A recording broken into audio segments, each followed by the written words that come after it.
شروع اللہ کا نام لے کر جو بڑا مہربان نہایت رحم والا ہے۔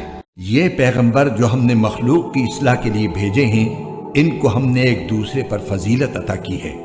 ان میں سے بعض وہ ہیں جن سے اللہ نے کلام فرمایا، اور ان میں سے بعض کو اس نے بدرجہ بلندی عطا کی، اور ہم نے عیسیٰ ابن مریم کو کھلی نشانیاں دی اور روح القدس سے ان کی مدد فرمائی۔ اور اگر اللہ چاہتا تو ان کے بعد والے لوگ اپنے پاس روشن دلائل آ جانے کے بعد آپس میں نہ لڑتے، لیکن انہوں نے خود اختلاف کیا، چنانچہ ان میں سے کچھ وہ تھے جو ایمان لائے اور کچھ وہ جنہوں نے کفر اپنایا۔ اور اگر اللہ چاہتا تو وہ آپس میں نہ لڑتے، لیکن اللہ وہی کرتا ہے جو وہ چاہتا ہے۔ اے ایمان والو، جو رزق ہم نے تمہیں دیا ہے اس میں سے وہ دن آنے سے پہلے پہلے اللہ کے راستے میں خرچ کر لو، جس دن نہ کوئی سودا ہوگا، نہ کوئی دوستی کام آئے گی اور نہ کوئی سفارش ہو سکے گی۔ اور ظالم وہ لوگ ہیں جو کفر اختیار کیے ہوئے ہیں۔ اللہ وہ ہے جس کے سوا کوئی معبود نہیں، جو سدا زندہ ہے، جو پوری کائنات سنبھالے ہوئے ہے، جس کو نہ کبھی اونگ لگتی ہے نہ نیند۔ آسمانوں میں جو کچھ ہے وہ بھی، اور زمین میں جو کچھ ہے وہ بھی، سب اسی کا ہے۔ کون ہے جو اس کے حضور اس کی اجازت کے بغیر کسی کی سفارش کر سکے؟ وہ سارے بندوں کے تمام آگے پیچھے کے حالات کو خوب جانتا ہے، اور وہ لوگ اس کے علم کی کوئی بات اپنے علم کے دائرے میں نہیں لا سکتے سوائے اس بات کے جسے وہ خود چاہے۔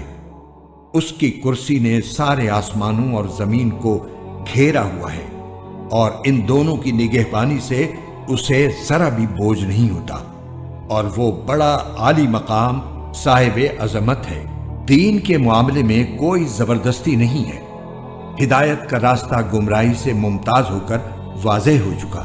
اس کے بعد جو شخص طاغوت کا انکار کر کے اللہ پر ایمان لائے گا، اس نے ایک مضبوط کنڈا تھام لیا جس کے ٹوٹنے کا کوئی امکان نہیں، اور اللہ خوب سننے والا ہے، سب کچھ جاننے والا ہے۔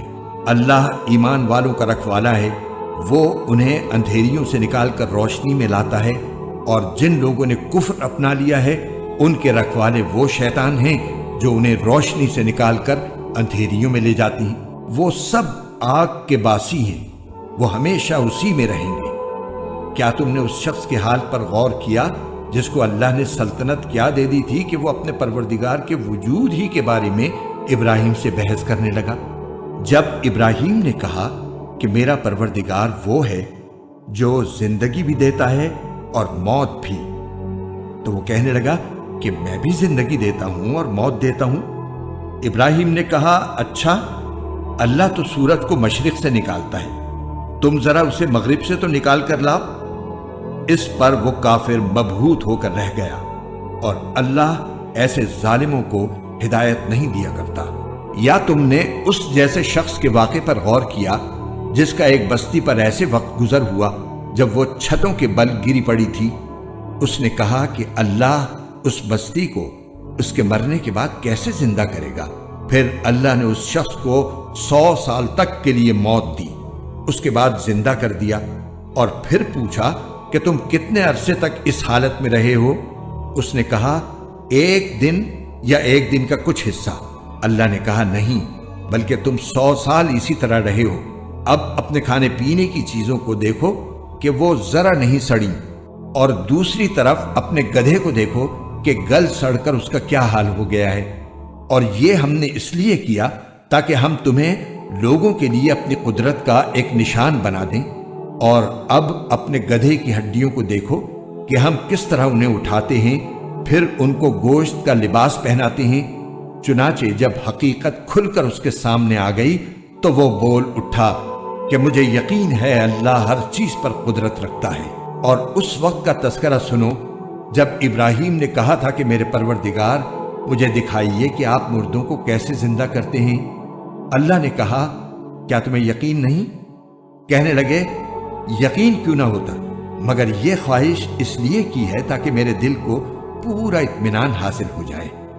اللہ نے کہا، اچھا تو 4 پرندے لو اور انہیں اپنے سے مانوس کر لو، پھر ان کو ذبح کر کے ان کا ایک ایک حصہ ہر پہاڑ پر رکھ دو، پھر ان کو بلاؤ، وہ چاروں تمہارے پاس دوڑے چلے آئیں گے، اور جان رکھو کہ اللہ پوری طرح صاحب اقتدار بھی ہے، اعلیٰ درجے کی حکمت والا بھی۔ جو لوگ اللہ کے راستے میں اپنے مال خرچ کرتے ہیں ان کی مثال ایسی ہے جیسے ایک دانہ 7 بالیں اگائے اور ہر بال میں 100 دانے ہوں، اور اللہ جس کے لیے چاہتا ہے ثواب میں کئی گنا اضافہ کر دیتا ہے۔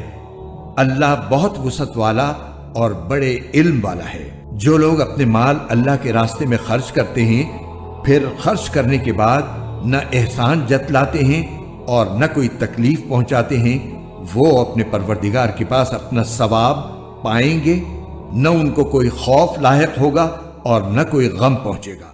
بھلی بات کہہ دینا اور درگزر کرنا اس صدقے سے بہتر ہے جس کے بعد کوئی تکلیف پہنچائی جائے، اور اللہ بڑا بے نیاز بہت بردبار ہے۔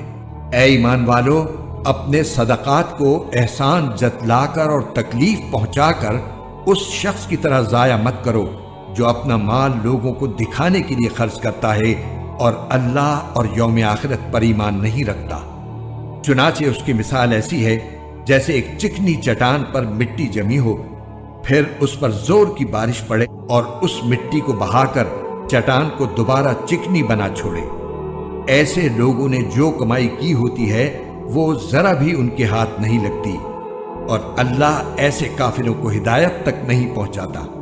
اور جو لوگ اپنے مال اللہ کی خوشنودی طلب کرنے کے لیے اور اپنے آپ میں پختگی پیدا کرنے کے لیے خرچ کرتے ہیں ان کی مثال ایسی ہے جیسے ایک باغ کسی ٹیلے پر واقع ہو، اس پر زور کی بارش برسے تو وہ دگنا پھل لے کر آئے، اور اگر اس پر زور کی بارش نہ بھی برسے تو ہلکی پھوار بھی اس کے لیے کافی ہے۔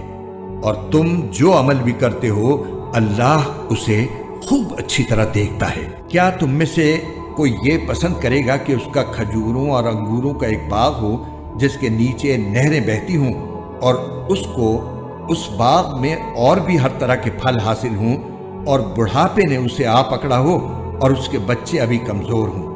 اتنے میں ایک آگ سے بھرا بگولا آ کر اس کو اپنی زد میں لے لے اور پورا باغ جل کر رہ جائے۔ اسی طرح اللہ تمہارے لیے اپنی آیات کھول کھول کر بیان کرتا ہے تاکہ تم غور کرو۔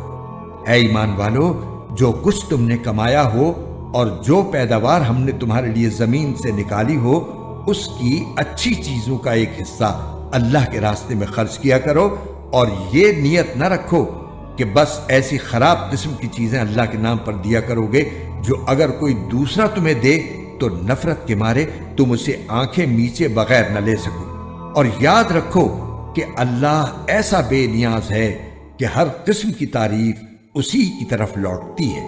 شیطان تمہیں مفلسی سے ڈراتا ہے اور تمہیں بے حیائی کا حکم دیتا ہے، اور اللہ تم سے اپنی مغفرت اور فضل کا وعدہ کرتا ہے۔ اللہ بڑی وسعت والا، ہر بات جاننے والا ہے۔ وہ جس کو چاہتا ہے دانائی عطا کر دیتا ہے، اور جسے دانائی عطا ہو گئی اسے وافر مقدار میں بھلائی مل گئی۔ اور نصیحت وہی لوگ حاصل کرتے ہیں جو سمجھ کے مالک ہیں۔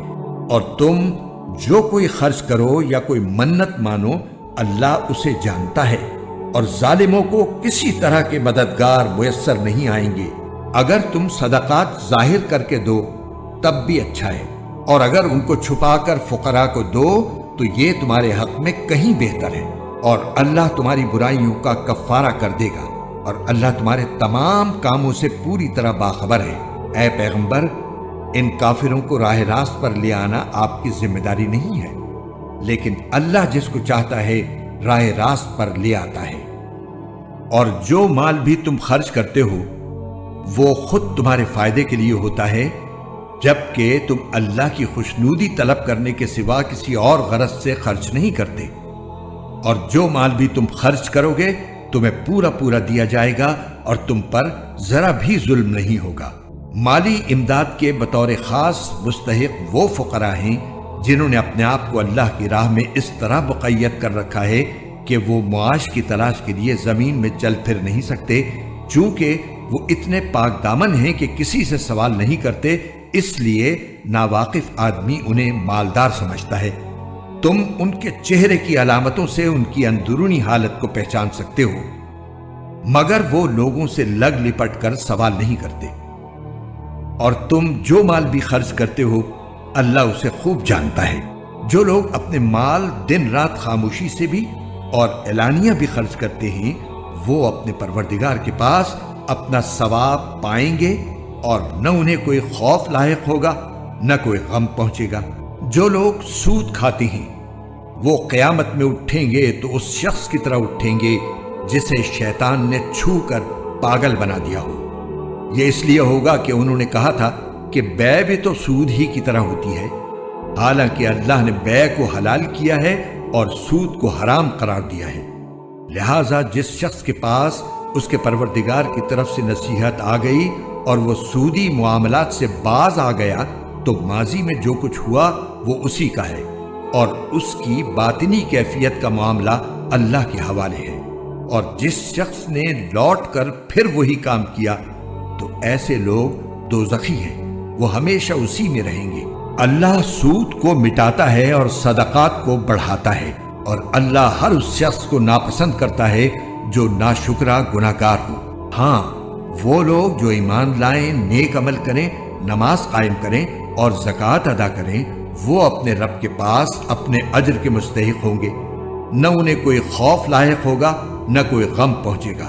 اے ایمان والو، اللہ سے ڈرو، اور اگر تم واقعی مومن ہو تو سود کا جو حصہ بھی کسی کے ذمے باقی رہ گیا ہو اسے چھوڑ دو۔ پھر بھی اگر تم ایسا نہ کرو گے تو اللہ اور اس کے رسول کی طرف سے اعلان جنگ سن لو، اور اگر تم سود سے توبہ کرو تو تمہارا اصل سرمایہ تمہارا حق ہے، نہ تم کسی پر ظلم کرو نہ تم پر ظلم کیا جائے۔ اور اگر کوئی تنگ دست قرض دار ہو تو اس کا ہاتھ کھلنے تک مہلت دینی ہے، اور صدقہ ہی کر دو تو یہ تمہارے حق میں کہیں زیادہ بہتر ہے، بشرطے کہ تم کو سمجھ ہو۔ اور ڈرو اس دن سے جب تم سب اللہ کے پاس لوٹ کر جاؤ گے، پھر ہر شخص کو جو کچھ اس نے کمایا ہے پورا پورا دیا جائے گا، اور ان پر کوئی ظلم نہیں ہوگا۔ اے ایمان والو، جب تم کسی معین میعاد کے لیے ادھار کا کوئی معاملہ کرو تو اسے لکھ لیا کرو، اور تم میں سے جو شخص لکھنا جانتا ہو انصاف کے ساتھ تحریر لکھے، اور جو شخص لکھنا جانتا ہو لکھنے سے انکار نہ کرے۔ جب اللہ نے اسے یہ علم دیا ہے تو اسے لکھنا چاہیے، اور تحریر وہ شخص لکھوائے جس کے ذمے حق واجب ہو رہا ہو، اور اسے چاہیے کہ وہ اللہ سے ڈرے جو اس کا پروردگار ہے، اور اس حق میں کوئی کمی نہ کرے۔ ہاں، اگر وہ شخص جس کے ذمے حق واجب ہو رہا ہے ناسمجھ یا کمزور ہو یا کسی اور وجہ سے تحریر نہ لکھوا سکتا ہو تو اس کا سرپرست انصاف کے ساتھ لکھوائے، اور اپنے میں سے 2 مردوں کو گواہ بنا لو۔ ہاں، اگر 2 مرد موجود نہ ہوں تو 1 مرد اور 2 عورتیں ان گواہوں میں سے ہو جائیں جنہیں تم پسند کرتے ہو، تاکہ اگر ان 2 عورتوں میں سے ایک بھول جائے تو دوسری اسے یاد دلا دے، اور جب گواہوں کو گواہی دینے کے لیے بلایا جائے تو وہ انکار نہ کریں، اور جو معاملہ اپنی میعاد سے وابستہ ہو چاہے وہ چھوٹا ہو یا بڑا اسے لکھنے سے اکتاؤ نہیں۔ یہ بات اللہ کے نزدیک زیادہ قرین انصاف اور گواہی کو درست رکھنے کا بہتر ذریعہ ہے، اور اس بات کی قریبی ضمانت ہے کہ تم آئندہ شک میں نہیں پڑو گے۔ ہاں، اگر تمہارے درمیان کوئی نقد لین دین کا سودا ہو تو اس کو نہ لکھنے میں تمہارے لیے کچھ حرج نہیں ہے، اور جب خرید و فروخت کرو تو گواہ بنا لیا کرو، اور نہ لکھنے والے کو کوئی تکلیف پہنچائی جائے نہ گواہ کو، اور اگر ایسا کرو گے تو یہ تمہاری طرف سے نافرمانی ہوگی۔ اور اللہ کا خوف دل میں رکھو، اللہ تمہیں تعلیم دیتا ہے اور اللہ ہر چیز کا علم رکھتا ہے۔ اور اگر تم سفر پر ہو اور تمہیں کوئی لکھنے والا نہ ملے تو ادائیگی کی ضمانت کے طور پر رہن قبضے میں رکھ لیے جائیں۔ ہاں، اگر تم ایک دوسرے پر بھروسہ کرو تو جس پر بھروسہ کیا گیا ہے وہ اپنی امانت ٹھیک ٹھیک ادا کرے، اور اللہ سے ڈرے جو اس کا پروردگار ہے، اور گواہی کو نہ چھپاؤ، اور جو گواہی کو چھپائے وہ گناہگار دل کا حامل ہے، اور جو عمل بھی تم کرتے ہو اللہ اس سے خوب واقف ہے۔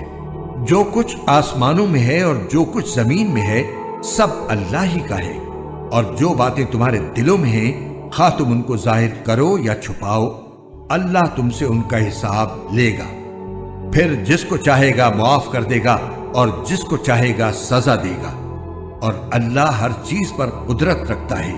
یہ رسول یعنی حضرت محمد صلی اللہ علیہ وسلم اس چیز پر ایمان لائے ہیں جو ان کی طرف ان کے رب کی طرف سے نازل کی گئی ہے، اور ان کے ساتھ تمام مسلمان بھی۔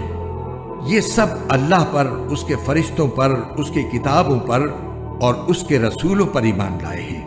وہ کہتے ہیں کہ ہم اس کے رسولوں کے درمیان کوئی تفریق نہیں کرتے کہ کسی پر ایمان لائیں کسی پر نہ لائیں، اور وہ یہ کہتے ہیں کہ ہم نے اللہ اور رسول کے احکام کو توجہ سے سن لیا ہے اور ہم خوشی سے ان کی تعمیل کرتے ہیں۔ اے ہمارے پروردگار، ہم آپ کی مغفرت کے طلبگار ہیں اور آپ ہی کی طرف ہمیں لوٹ کر جانا ہے۔ اللہ کسی بھی شخص کو اس کی وسعت سے زیادہ ذمہ داری نہیں سونپتا۔ اس کو فائدہ بھی اسی کام سے ہوگا جو وہ اپنے ارادے سے کرے، اور نقصان بھی اسی کام سے ہوگا جو اپنے ارادے سے کرے۔ مسلمانوں، اللہ سے یہ دعا کیا کرو کہ اے ہمارے پروردگار، اگر ہم سے کوئی بھول چوک ہو جائے تو ہماری گرفت نہ فرمائیے، اور اے ہمارے پروردگار، ہم پر اس طرح کا بوجھ نہ ڈالیے جیسا آپ نے ہم سے پہلے لوگوں پر ڈالا تھا، اور اے ہمارے پروردگار، ہم پر ایسا بوجھ نہ ڈالیے جسے اٹھانے کی ہم میں طاقت نہ ہو، اور ہماری خطاؤں سے درگزر فرمائیے، ہمیں بخش دیجئے اور ہم پر رحم فرمائیے، آپ ہی ہمارے حامی و ناصر ہیں، اس لیے کافر لوگوں کے مقابلے میں ہمیں نصرت عطا فرمائیے۔ شروع اللہ کے نام سے جو سب پر مہربان ہے، بہت مہربان ہے۔ الف لام میم۔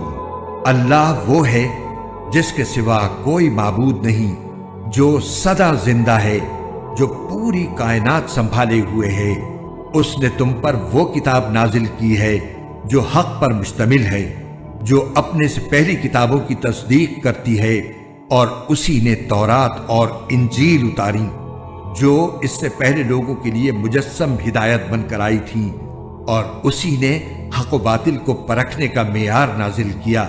بے شک جن لوگوں نے اللہ کی آیتوں کا انکار کیا ہے ان کے لیے سخت عذاب ہے، اور اللہ زبردست اقتدار کا مالک اور برائی کا بدلہ دینے والا ہے۔ یقین رکھو کہ اللہ سے کوئی چیز چھپ نہیں سکتی، نہ زمین میں نہ آسمان میں۔ وہی ہے جو ماؤں کے پیٹ میں جس طرح چاہتا ہے تمہاری صورتیں بناتا ہے، اس کے سوا کوئی معبود نہیں۔ وہ زبردست اقتدار کا بھی مالک ہے، اعلیٰ درجے کی حکمت کا بھی۔ اے رسول، وہی اللہ ہے جس نے تم پر کتاب نازل کی ہے، جس کی کچھ آیات تو محکم ہیں جن پر کتاب کی اصل بنیاد ہے، اور کچھ دوسری آیات متشابہ ہیں۔ اب جن لوگوں کے دلوں میں ٹیڑھ ہے وہ ان متشابہ آیتوں کے پیچھے پڑے رہتے ہیں تاکہ فتنہ پیدا کریں اور ان آیتوں کی تاویلات تلاش کریں، حالانکہ ان آیتوں کا ٹھیک ٹھیک مطلب اللہ کے سوا کوئی نہیں جانتا۔ اور جن لوگوں کا علم پختہ ہے وہ یہ کہتے ہیں کہ ہم اس مطلب پر ایمان لاتے ہیں جو اللہ کو معلوم ہے۔ سب کچھ ہمارے پروردگار ہی کی طرف سے ہے، اور نصیحت وہی لوگ حاصل کرتے ہیں جو عقل والے ہیں۔ ایسے لوگ یہ دعا کرتے ہیں کہ اے ہمارے رب، تو نے ہمیں جو ہدایت عطا فرمائی ہے اس کے بعد ہمارے دلوں میں ٹیڑھ پیدا نہ ہونے دے، اور خاص اپنے پاس سے ہمیں رحمت عطا فرما۔ بے شک تیری اور صرف تیری ذات وہ ہے جو بے انتہا بخشش کی خوگر ہے۔ ہمارے پروردگار، تو تمام انسانوں کو ایک ایسے دن جمع کرنے والا ہے جس کے آنے میں کوئی شک نہیں۔ بے شک اللہ اپنے وعدے کی خلاف ورزی نہیں کرتا۔ حقیقت یہ ہے کہ جن لوگوں نے کفر اپنا لیا ہے، اللہ کے مقابلے میں نہ ان کی دولت ان کے کچھ کام آئے گی، نہ ان کی اولاد، اور وہی ہیں جو آگ کا ایندھن بن کر رہیں گے۔ ان کا حال فرعون اور ان سے پہلے کے لوگوں کے معاملے جیسا ہے۔ انہوں نے ہماری آیتوں کو جھٹلایا، چنانچہ اللہ نے ان کو ان کے گناہوں کی وجہ سے پکڑ میں لے لیا، اور اللہ کا عذاب بڑا سخت ہے۔ جن لوگوں نے کفر اپنا لیا ہے ان سے کہہ دو کہ تم مغلوب ہوگے اور تمہیں جمع کر کے جہنم کی طرف لے جایا جائے گا، اور وہ بہت برا بچھونا ہے۔ تمہارے لیے ان دو گروہوں کے واقعے میں بڑی نشانی ہے جو ایک دوسرے سے ٹکرائے تھے۔ ان میں سے ایک گروہ اللہ کے راستے میں لڑ رہا تھا اور دوسرا کافروں کا گروہ تھا جو اپنے آپ کو کھلی آنکھوں ان سے کئی گنا زیادہ دیکھ رہا تھا، اور اللہ جس کی چاہتا ہے اپنی مدد سے تائید کرتا ہے۔ بے شک اس واقعے میں آنکھوں والوں کے لیے عبرت کا بڑا سامان ہے۔ لوگوں کے لیے ان چیزوں کی محبت خوشنما بنا دی گئی ہے جو ان کی نفسانی خواہش کے مطابق ہوتی ہے، یعنی عورتیں، بچے، سونے چاندی کے لگے ہوئے ڈھیر، نشان لگائے ہوئے گھوڑے، چوپائے اور کھیتیاں، یہ سب دنیاوی زندگی کا سامان ہے، لیکن ابدی انجام کا حسن تو صرف اللہ کے پاس ہے۔ کہہ دو کیا میں تمہیں وہ چیزیں بتاؤں جو ان سب سے کہیں بہتر ہیں؟ جو لوگ تقوی اختیار کرتے ہیں ان کے لیے ان کے رب کے پاس وہ باغات ہیں جن کے نیچے نہریں بہتی ہیں، جن میں وہ ہمیشہ رہیں گے، اور پاکیزہ بیویاں ہیں، اور اللہ کی طرف سے خوشنودی ہے، اور تمام بندوں کو اللہ اچھی طرح دیکھ رہا ہے۔ یہ وہ لوگ ہیں جو کہتے ہیں کہ اے ہمارے پروردگار، ہم آپ پر ایمان لے آئے ہیں، اب ہمارے گناہوں کو بخش دیجئے اور ہمیں دوزخ کے عذاب سے بچا لیجئے۔ یہ لوگ بڑے صبر کرنے والے ہیں، سچائی کے خوگر ہیں، عبادت گزار ہیں، اللہ کی خوشنودی کے لیے خرچ کرنے والے ہیں، اور سحری کے اوقات میں استغفار کرتے رہتے ہیں۔ اللہ نے خود اس بات کی گواہی دی ہے، اور فرشتوں اور اہل علم نے بھی، کہ اس کے سوا کوئی معبود نہیں جس نے انصاف کے ساتھ کائنات کا انتظام سنبھالا ہوا ہے۔ اس کے سوا کوئی عبادت کے لائق نہیں جس کا اقتدار بھی کامل ہے، حکمت بھی کامل۔ بے شک معتبر دین تو اللہ کے نزدیک اسلام ہی ہے، اور جن لوگوں کو کتاب دی گئی تھی انہوں نے الگ راستہ لا علمی میں نہیں بلکہ علم آ جانے کے بعد محض آپس کی ضد کی وجہ سے اختیار کیا۔ اور جو شخص بھی اللہ کی آیتوں کو جھٹلائے تو اسے یاد رکھنا چاہیے کہ اللہ بہت جلد حساب لینے والا ہے۔ پھر بھی اگر یہ لوگ تم سے جھگڑیں تو کہہ دو کہ میں نے تو اپنا رخ اللہ کی طرف کر لیا ہے، اور جنہوں نے میری اتباع کی ہے انہوں نے بھی۔ اور اہل کتاب سے اور عرب کے ان پڑھ مشرکین سے کہہ دو کہ کیا تم بھی اسلام لاتے ہو؟ پھر اگر وہ اسلام لے آئیں تو ہدایت پا جائیں گے، اور اگر انہوں نے منہ موڑا تو تمہاری ذمہ داری صرف پیغام پہنچانے کی حد تک ہے، اور اللہ تمام بندوں کو خود دیکھ رہا ہے۔ جو لوگ اللہ کی آیتوں کو جھٹلاتے ہیں اور نبیوں کو ناحق قتل کرتے ہیں اور انصاف کی تلقین کرنے والوں کو بھی قتل کرتے ہیں، ان کو دردناک عذاب کی خوشخبری سنا دو۔ یہ وہ لوگ ہیں جن کے اعمال دنیا اور آخرت میں غارت ہو چکے ہیں، اور ان کو کسی قسم کے مددگار نصیب نہیں ہوں گے۔ کیا تم نے ان لوگوں کو نہیں دیکھا جنہیں کتاب کا ایک حصہ دیا گیا تھا کہ انہیں اللہ کی کتاب کی طرف دعوت دی جاتی ہے تاکہ وہ ان کے درمیان فیصلہ کرے؟ اس کے باوجود ان میں سے ایک گروہ منہ موڑ کر انحراف کر جاتا ہے۔ یہ سب اس لیے ہے کہ انہوں نے یہ کہا ہوا ہے کہ ہمیں گنتی کے چند دنوں کے سوا آگ ہرگز نہیں چھوئے گی، اور انہوں نے جو جھوٹی باتیں تراش رکھی ہیں انہوں نے ہی ان کے دین کے معاملے میں ان کو دھوکے میں ڈال دیا ہے۔ بھلا اس وقت ان کا کیا حال ہوگا جب ہم انہیں ایک ایسے دن کا سامنا کرنے کے لیے جمع کر لائیں گے جس کے آنے میں ذرا بھی شک نہیں ہے، اور ہر شخص نے جو کچھ کمائی کی ہوگی وہ اس کو پوری پوری دے دی جائے گی، اور کسی پر کوئی ظلم نہیں ہوگا۔ کہو کہ اے اللہ، اے اقتدار کے مالک، تو جس کو چاہتا ہے اقتدار بخشتا ہے، اور جس سے چاہتا ہے اقتدار چھین لیتا ہے، اور جس کو چاہتا ہے عزت بخشتا ہے، اور جس کو چاہتا ہے رسوا کر دیتا ہے۔ تمام تر بھلائی تیرے ہی ہاتھ میں ہے، یقیناً تو ہر چیز پر قادر ہے۔ تو ہی رات کو دن میں داخل کرتا ہے اور دن کو رات میں داخل کرتا ہے، اور تو ہی بے جان چیز میں سے جاندار کو برآمد کر لیتا ہے اور جاندار میں سے بے جان چیز نکال لاتا ہے اور جس کو چاہتا ہے بے حساب رزق عطا فرماتا ہے۔ مومن لوگ مسلمانوں کو چھوڑ کر کافروں کو اپنا یار و مددگار نہ بنائیں، اور جو ایسا کرے گا اس کا اللہ سے کوئی تعلق نہیں، الا یہ کہ تم ان کے ظلم سے بچنے کے لیے بچاؤ کا کوئی طریقہ اختیار کرو، اور اللہ تمہیں اپنے عذاب سے بچاتا ہے اور اسی کی طرف سب کو لوٹ کر جانا ہے۔ اے رسول، لوگوں کو بتا دو کہ جو کچھ تمہارے دلوں میں ہے تم اسے چھپاؤ یا ظاہر کرو، اللہ اسے جان لے گا، اور جو کچھ آسمانوں میں ہے اور جو کچھ زمین میں ہے وہ سب جانتا ہے، اور اللہ ہر چیز پر قادر ہے۔ وہ دن یاد رکھو جس دن کسی بھی شخص نے نیکی کا جو کام کیا ہوگا اسے اپنے سامنے موجود پائے گا، اور برائی کا جو کام کیا ہوگا اس کو بھی اپنے سامنے دیکھ کر یہ تمنا کرے گا کہ کاش اس کے اور اس کی بدی کے درمیان بہت دور کا فاصلہ ہوتا۔ اور اللہ تمہیں اپنے عذاب سے بچاتا ہے، اور اللہ اپنے بندوں پر بہت شفقت رکھتا ہے۔ اے پیغمبر، لوگوں سے کہہ دو کہ اگر تم اللہ سے محبت رکھتے ہو تو میری اتباع کرو، اللہ تم سے محبت کرے گا اور تمہاری خاطر تمہارے گناہ معاف کر دے گا، اور اللہ بہت معاف کرنے والا بڑا مہربان ہے۔ کہہ دو کہ اللہ اور رسول کی اطاعت کرو، پھر بھی اگر منہ موڑو گے تو اللہ کافروں کو پسند نہیں کرتا۔ اللہ نے آدم، نوح، ابراہیم کے خاندان اور عمران کے خاندان کو چن کر تمام جہانوں پر فضیلت دی تھی۔ یہ ایسی نسل تھی جس کے افراد نیکی اور اخلاص میں ایک دوسرے سے ملتے جلتے تھے، اور اللہ ہر ایک کی بات سننے والا ہے، ہر چیز کا علم رکھتا ہے۔ چنانچہ اللہ کے دعا سننے کا وہ واقعہ یاد کرو جب عمران کی بیوی نے کہا تھا کہ یا رب، میں نے نذر مانی ہے کہ میرے پیٹ میں جو بچہ ہے میں اسے ہر کام سے آزاد کر کے تیرے لیے وقف رکھوں گی، میری اس نذر کو قبول فرما، بے شک تو سننے والا ہے، ہر چیز کا علم رکھتا ہے۔ پھر جب ان سے لڑکی پیدا ہوئی تو وہ حسرت سے کہنے لگی، یا رب، یہ تو مجھ سے لڑکی پیدا ہو گئی ہے، حالانکہ اللہ کو خوب علم تھا کہ ان کے یہاں کیا پیدا ہوا ہے، اور لڑکا لڑکی جیسا نہیں ہوتا۔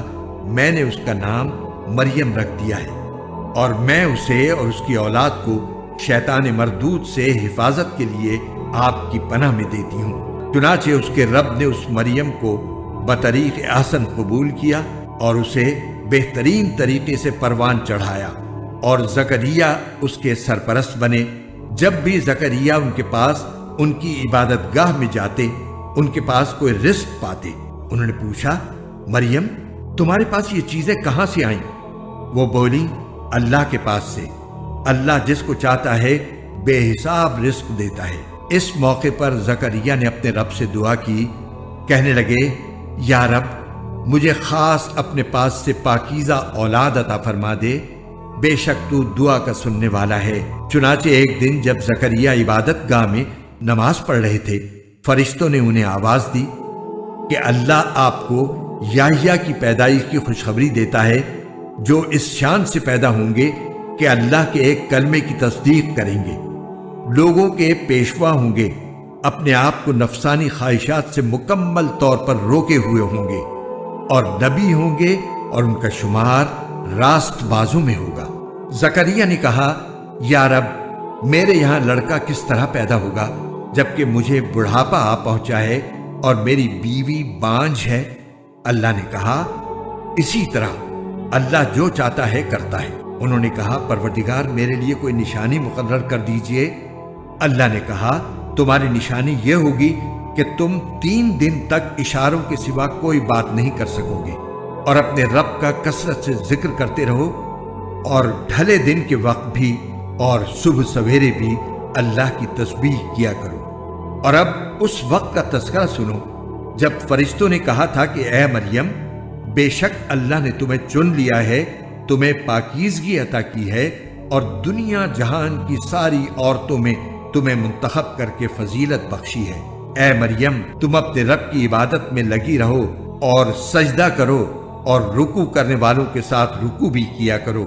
اے پیغمبر، یہ سب غیب کی خبریں ہیں جو ہم وحی کے ذریعے تمہیں دے رہے ہیں، تم اس وقت ان کے پاس نہیں تھے جب وہ یہ طے کرنے کے لیے اپنے قلم ڈال رہے تھے کہ ان میں سے کون مریم کی کفالت کرے گا، اور نہ اس وقت تم ان کے پاس تھے جب وہ اس مسئلے میں ایک دوسرے سے اختلاف کر رہے تھے۔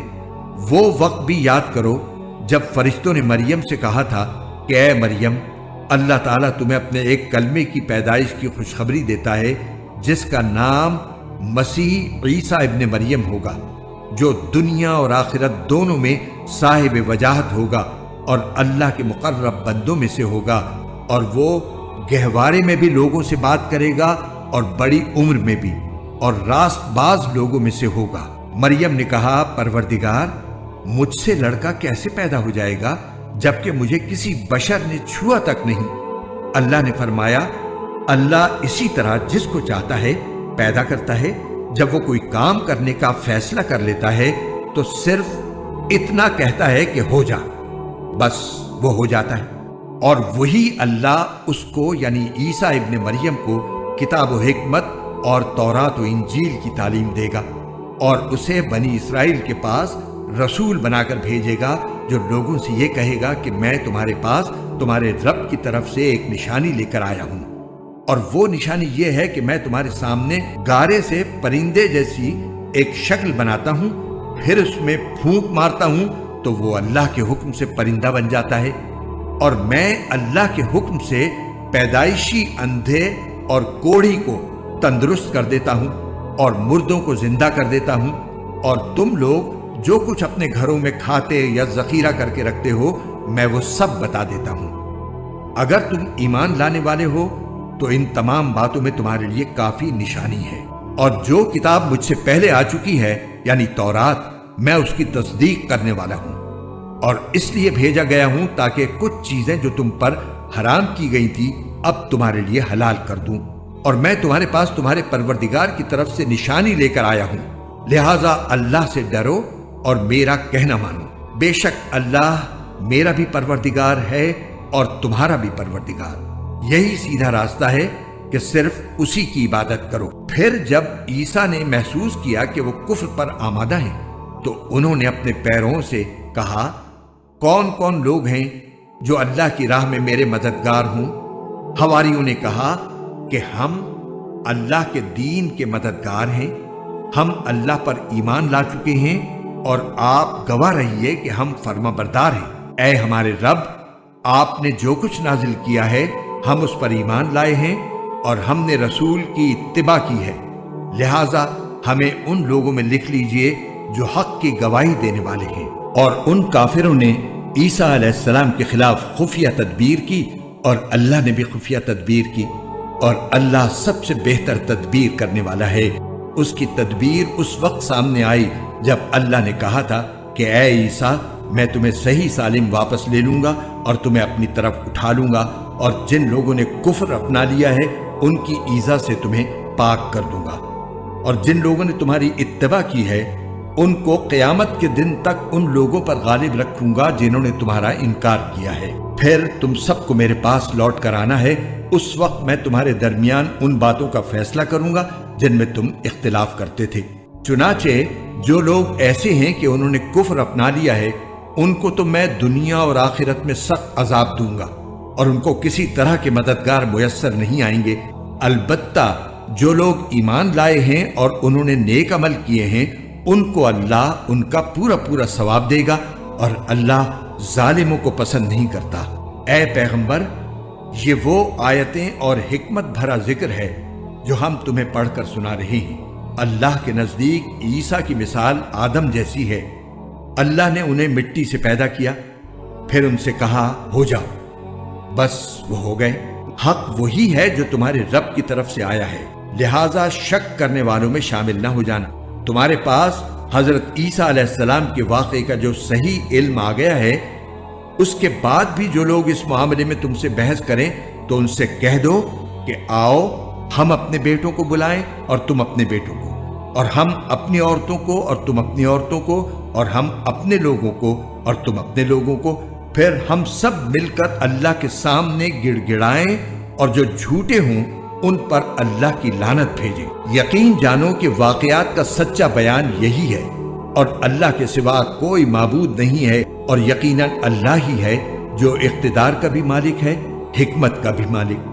پھر بھی اگر یہ لوگ منہ موڑیں تو اللہ مفسدوں کو اچھی طرح جانتا ہے۔ مسلمانوں، یہود و نصارہ سے کہہ دو کہ اے اہل کتاب، ایک ایسی بات کی طرف آ جاؤ جو ہم تم میں مشترک ہو، اور وہ یہ کہ ہم اللہ کے سوا کسی کی عبادت نہ کریں اور اس کے ساتھ کسی کو شریک نہ ٹھہرائیں، اور اللہ کو چھوڑ کر ہم ایک دوسرے کو رب نہ بنائیں۔ پھر بھی اگر وہ منہ موڑیں تو کہہ دو گواہ رہنا کہ ہم مسلمان ہیں۔ اے اہل کتاب، تم ابراہیم کے بارے میں کیوں بحث کرتے ہو، حالانکہ تورات اور انجیل ان کے بعد ہی تو نازل ہوئی تھی؟ کیا تمہیں اتنی بھی سمجھ نہیں ہے؟ دیکھو، یہ تم ہی تو ہو جنہوں نے ان معاملات میں اپنی سی بحث کر لی ہے جن کا تمہیں کچھ نہ کچھ علم تھا۔ اب ان معاملات میں کیوں بحث کرتے ہو جن کا تمہیں سرے سے کوئی علم ہی نہیں ہے؟ اللہ جانتا ہے اور تم نہیں جانتے۔ ابراہیم نہ یہودی تھے نہ نصرانی، بلکہ وہ تو سیدھے سادے مسلمان تھے اور شرک کرنے والوں میں کبھی شامل نہیں ہوئے۔ ابراہیم کے ساتھ تعلق کے سب سے زیادہ حقدار وہ لوگ ہیں جنہوں نے ان کی پیروی کی، نیز یہ نبی آخر الزمان صلی اللہ علیہ وسلم اور وہ لوگ ہیں جو ان پر ایمان لائے ہیں، اور اللہ مومنوں کا کارساز ہے۔ مسلمانوں، اہل کتاب کا ایک گروہ یہ چاہتا ہے کہ تم لوگوں کو گمراہ کر دے، حالانکہ وہ اپنے سوا کسی اور کو گمراہ نہیں کر رہے ہیں، اگرچہ انہیں اس کا احساس نہیں ہے۔ اے اہل کتاب، اللہ کی آیتوں کا کیوں انکار کرتے ہو حالانکہ تم خود ان کے من جانب اللہ ہونے کے گواہ ہو؟ اے اہل کتاب، تم حق کو باطل کے ساتھ کیوں گڑبڑ کرتے ہو اور کیوں جان بوجھ کر حق بات کو چھپاتے ہو؟ اہل کتاب کے ایک گروہ نے ایک دوسرے سے کہا ہے کہ جو کلام مسلمانوں پر نازل کیا گیا ہے اس پر دن کے شروع میں تو ایمان لے آؤ اور دن کے آخری حصے میں اس سے انکار کر دینا، شاید اس طرح مسلمان بھی اپنے دین سے پھر جائیں، مگر دل سے ان لوگوں کے سوا کسی کی نہ ماننا جو تمہارے دین کے متبع ہیں۔ آپ ان سے کہہ دیجئے کہ ہدایت تو وہی ہدایت ہے جو اللہ کی دی ہوئی ہو۔ یہ ساری باتیں تم اس ضد میں کر رہے ہو کہ کسی کو اس جیسی چیز یعنی نبوت اور آسمانی کتاب کیوں مل گئی جیسی کبھی تمہیں دی گئی تھی، یا یہ مسلمان تمہارے رب کے آگے تم پر غالب کیوں آ گئے؟ آپ کہہ دیجئے کہ فضیلت تمام تر اللہ کے ہاتھ میں ہے، وہ جس کو چاہتا ہے دے دیتا ہے، اور اللہ بڑی وسعت والا ہے، ہر چیز کا علم رکھتا ہے۔ وہ اپنی رحمت کے لیے جس کو چاہتا ہے خاص طور پر منتخب کر لیتا ہے، اور اللہ فضل عظیم کا مالک ہے۔ اہل کتاب میں سے کچھ لوگ تو ایسے ہیں کہ اگر تم ان کے پاس دولت کا ایک ڈھیر بھی امانت کے طور پر رکھوا دو تو وہ تمہیں واپس کر دیں گے، اور انہی میں سے کچھ ایسے ہیں کہ اگر 1 دینار کی امانت بھی ان کے پاس رکھواؤ تو وہ تمہیں واپس نہیں دیں گے، الا یہ کہ تم ان کے سر پر کھڑے رہو۔ ان کا یہ طرز عمل اس لیے ہے کہ انہوں نے یہ کہہ رکھا ہے کہ امیوں یعنی غیر یہودی عربوں کے ساتھ معاملہ کرنے میں ہماری کوئی پکڑ نہیں ہوگی، اور اس طرح وہ اللہ پر جان بوجھ کر جھوٹ باندھتے ہیں۔ بھلا پکڑ کیوں نہیں ہوگی؟ قاعدہ یہ ہے کہ جو اپنے عہد کو پورا کرے گا اور گناہ سے بچے گا تو اللہ ایسے پرہیزگاروں سے محبت کرتا ہے۔ اس کے برخلاف جو لوگ اللہ سے کیے ہوئے عہد اور اپنی کھائی ہوئی قسموں کا سودا کر کے تھوڑی سی قیمت حاصل کر لیتے ہیں، ان کا آخرت میں کوئی حصہ نہیں ہوگا، اور قیامت کے دن نہ اللہ ان سے بات کرے گا، نہ انہیں رعایت کی نظر سے دیکھے گا، نہ انہیں پاک کرے گا، اور ان کا حصہ تو بس عذاب ہوگا، انتہائی دردناک۔ اور انہی میں سے ایک گروہ کے لوگ ایسے ہیں جو کتاب یعنی تورات پڑھتے وقت اپنی زبانوں کو مروڑتے ہیں تاکہ تم ان کی مروڑ کر بنائی ہوئی اس عبارت کو کتاب کا حصہ سمجھو، حالانکہ وہ کتاب کا حصہ نہیں ہوتی، اور وہ کہتے ہیں کہ یہ عبارت اللہ کی طرف سے ہے، حالانکہ وہ اللہ کی طرف سے نہیں ہوتی، اور اس طرح وہ اللہ پر جانتے بوجھتے جھوٹ باندھتے ہیں۔ یہ کسی بشر کا کام نہیں کہ اللہ تو اسے کتاب اور حکمت اور نبوت عطا کرے اور وہ اس کے باوجود لوگوں سے کہے کہ اللہ کو چھوڑ کر میرے بندے بن جاؤ۔ اس کے بجائے وہ تو یہی کہے گا کہ اللہ والے بن جاؤ، کیونکہ تم جو کتاب پڑھاتے رہے ہو اور جو کچھ پڑھتے رہے ہو اس کا یہی نتیجہ ہونا چاہیے، اور نہ وہ تمہیں یہ حکم دے سکتا ہے کہ فرشتوں اور پیغمبروں کو معبود قرار دے دو۔ جب تم مسلمان ہو چکے تو کیا اس کے بعد وہ تمہیں کفر اختیار کرنے کا حکم دے گا؟ اور ان کو وہ وقت یاد دلاؤ جب اللہ نے پیغمبروں سے عہد لیا تھا کہ اگر میں تم کو کتاب اور حکمت عطا کروں، پھر تمہارے پاس کوئی رسول آئے جو اس کتاب کی تصدیق کرے جو تمہارے پاس ہے، تو تم اس پر ضرور ایمان لاؤ گے اور ضرور اس کی مدد کرو گے۔ اللہ نے ان پیغمبروں سے کہا تھا کہ کیا تم اس بات کا اقرار کرتے ہو اور میری طرف سے دی ہوئی یہ ذمہ داری اٹھاتے ہو؟ انہوں نے کہا تھا ہم اقرار کرتے ہیں۔ اللہ نے کہا تو پھر ایک دوسرے کے اقرار کے گواہ بن جاؤ، اور میں بھی تمہارے ساتھ گواہی میں شامل ہوں۔ اس کے بعد بھی جو لوگ ہدایت سے منہ موڑیں گے تو ایسے لوگ نافرمان ہوں گے۔ اب کیا یہ لوگ اللہ کے دین کے علاوہ کسی اور دین کی تلاش میں ہیں؟